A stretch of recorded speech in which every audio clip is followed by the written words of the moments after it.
Et on va tout de suite passer à la revue de presse internationale avec Hélène Frade. Bonjour Hélène. Bonjour Pauline. On va commencer par la Syrie, où le régime appuyé par l'armée russe a bombardé hier les deux principaux hôpitaux de la partie rebelle d'Alep, la deuxième ville du pays. Qualifiés de crimes de guerre par le secrétaire général de l'ONU, ces bombardements, Pauline, font la une de l'Orient le jour. Voilà le résultat du pilonnage de Damas et Moscou sur l'hôpital de Mahdi à Alep-Est. Le quotidien libanais a recueilli le témoignage de Yasser, un habitant du quartier dont l'immeuble a lui aussi été bombardé. Les émotions, dit-il, se confondent dans ma tête. Je suis tour à tour triste, mais reconnaissant que Dieu nous ait laissé la vie sauve. Je suis furieux aussi, mais c'est la peur qui prédomine, car je n'entrevois pas le bout du tunnel. Près de 5 ans après le début du conflit, la peur et l'obscurité règnent à Alep, confrontés à un déluge de feu, rapporte The Washington Post, qui raconte le quotidien de ces familles qui se blottissent dans le noir, se rassemblent pour ne pas mourir seules, écoutant le bruit des avions de chasse et attendant que les bombes soient lâchées. Il n'y a aucun endroit pour fuir, rappelle le journal, qui explique que le défi de survivre a encore été alourdi par le siège complet de la ville par le gouvernement entrepris juste au début, juste avant le cessez-le-feu, la trêve qui n'est plus qu'un lointain souvenir. Les États-Unis menacent de geler leur coopération avec Moscou en ce qui concerne la Syrie. D'après The Independent, le secrétaire d'État américain John Kerry aurait informé son homologue russe Sergei Lavrov que les États-Unis se préparaient à suspendre leur engagement bilatéral avec la Russie, je le cite, si elle ne mettait pas fin au bombardement. Poutine est en train de commettre une erreur en Syrie et la Russie va en payer le prix, assure Philip Gordon, qui fut l'un des conseillers de Barack Obama, dans The Washington Post. Le président russe pense peut-être qu'en contribuant à mater Alep, il fait quelque chose de semblable à ce qu'il a fait en Tchétchénie en 1999, mais il ferait mieux de se référer à l'expérience russe en Afghanistan.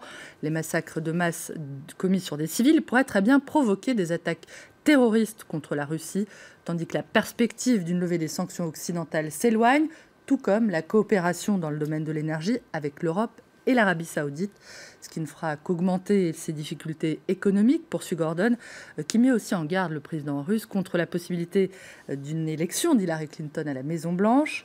Elle n'a pas fait mystère de sa volonté de renforcer le leadership américain au Proche-Orient et ne se contenterait pas, si elle était élue, de coups de menton à l'égard de Moscou. Les États-Unis, où le Congrès a voté une large majorité pour passer outre le veto de Barack Obama sur une loi qui autorise les proches des victimes des attentats du 11 septembre à poursuivre l'Arabie saoudite. Cette révocation de l'un de ces vétos est une première pour le président américain, d'après The Huffington Post, qui explique que cette révocation requiert une majorité des 2/3 à la Chambre des représentants et au Sénat, ce qui serait la raison pour laquelle cet événement serait si rare. Le site rappelle aussi que 15 des 19 pirates de l'air responsables des attaques du 11 septembre étaient de nationalité saoudienne, mais que l'Arabie saoudite a toujours démenti être impliquée dans ces attentats, tandis que plusieurs enquêtes de l'administration américaine l'auraient effectivement lavé de tout soupçon. The Huffington Post rapporte que l'administration Obama perçoit ce vote comme un geste de défiance alors que le président américain s'apprête à quitter la Maison-Blanche. Un geste qui risque en tout cas de compliquer encore un peu plus ses relations avec Riyad, déjà très échaudé par l'accord sur le nucléaire iranien. L'Arabie saoudite avait déjà fait savoir qu'elle ne resterait pas inerte en cas d'adoption d'un texte permettant d'engager des poursuites à son encontre. Le quotidien libanais As-Safir, proche de l'Iran, rappelle d'ailleurs que l'Arabie saoudite dispose effectivement de plusieurs moyens de rétention du fait de ses nombreux investissements aux États-Unis ou via sa coopération avec Washington contre le terrorisme.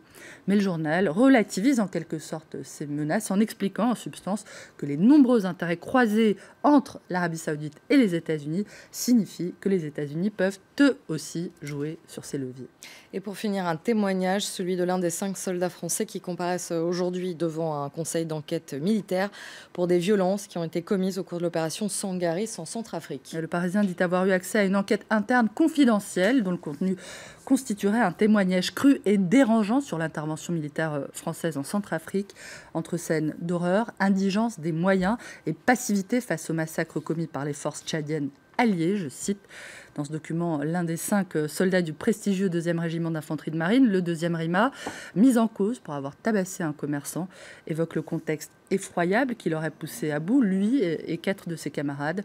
Face aux horreurs que l'on a vues là-bas, on a commencé à devenir agressif, à vous soldats. Merci Hélène, c'était la revue de presse internationale.